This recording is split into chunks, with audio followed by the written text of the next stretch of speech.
Welcome back to Juice and Java. We're joined now by Julian Ruggeri, who's a part of the Kendo Fencing Club on campus. How's it going, Julian? It's going all right. All right. Now, Kendo fencing is different than regular fencing. Now, for our viewers who know about fencing, fencing involves it's not actually called a sword. What is it called? Or is it a sword? Shinai. A shinai. Okay. And what's the difference? There's traditional fencing and then there's Kendo fencing. What's the difference? What do you guys do that's different? Well, Western fencing has different points of attack, and also you just have to pierce your opponent basically.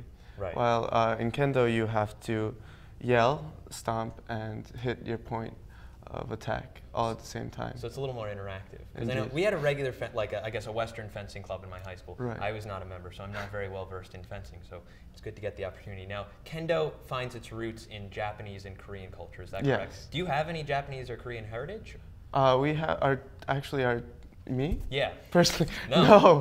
No. So how did you get involved then? Because that's interesting that you've picked that up. I saw them on the quad when I was a freshman, and I also saw flyers up, and I had a friend that was already involved, so I just went with him one day and stuck with it. Right. Perfect. Is it a lot of Korean and Japanese people of that heritage that do participate in the club? Yes, but not only. Right, it's open to everybody. It's open to everybody. So I might have to, Chris and I might have to join after You the could, show, right? indeed. Gotcha. Now, what is the commitment? I know I checked on your Facebook and your website, and you participate in tournaments and that sort of stuff. What is the commitment practice-wise and then tournament-wise? We try to have everyone practice twice a week. We have practice 5 to 7 in Archbold, and the commitment is just primarily you have to buy a shinai, which only costs $20. Right. But you just have to come to practice and try your best. And eventually, when you get good enough, they let you use armor that we have on lend. Gotcha. And now, tournament-wise, you're preparing for those tournaments. I know you mentioned before the show. Where are you looking to head? We're trying to go to Harvard. We're seeing if we have down enough some of those some guys at Harvard, right? Indeed. Yeah. But it's not just Harvard. It's actually quite a few few universities from across the state, the country. Gotcha. Now, you brought along some gear today, which is pretty exciting. Do you want to maybe show us through some of the stuff that you have here, and explain what it does and how you use it? Well, the point of the armor is actually just to protect the points of attack. Like the main main one here is the men or mori, and it's to protect one of the most basic attack areas, which is the top of the head. These are just to protect your neck if someone hits off target, because you're moving quite quickly. I'm glad you trust us. You didn't have to wear this stuff. No, I'm all right.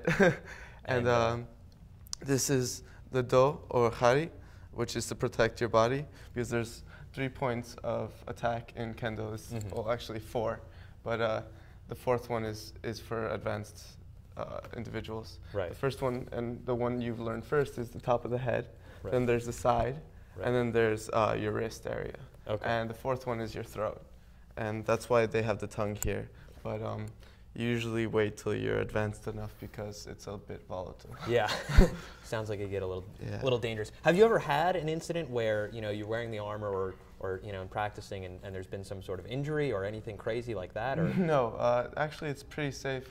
Because of the fact that we make sure that you do what we teach you how to attack and make sure you only do what you're ready for. Right, gotcha. Now what else, anything else over here real quick that you this is the kote. Okay. This is what you put on, this is the attack area.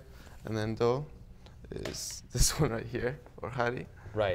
And you hit here. And now besides for the armor, we have, sorry, oops. This guy over here. That's all right. Oh, this is just to protect your sides. Gotcha, okay, I see. All right, and now if somebody wants to join, I know you said you joined freshman year, how would somebody get involved? You could just come to the gym.